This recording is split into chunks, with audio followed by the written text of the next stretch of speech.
অন্তর্বর্তী সরকার ব্যয় সংকোচন করবে বলে জানিয়েছেন পরিকল্পনা ও শিক্ষা বিষয়ক উপদেষ্টা ডক্টর ওয়াহিদ উদ্দিন মাহমুদ।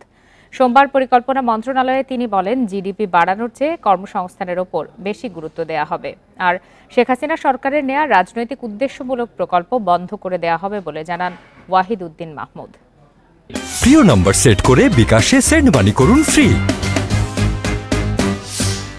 বড় বড় প্রকল্পগুলোতে কেন এতবার সংশোধন করতে হলো, নকশা কেন সংশোধন করতে হলো, একটা প্রকল্প 4 বার 5 বার বহুবার এগুলোকে কেন সংশোধন করতে হয়েছে এবং ব্যয় বাড়াতে হয়েছে এবং সময় বাড়াতে হয়েছে, সেগুলো একটু আমরা এখন ভবিষ্যতে যাতে ভুল না করি, আমি মনে করি যে এটাকে প্রতিবেদন তৈরি করা উচিত হবে যে কেন এই ভুলগুলো হলো।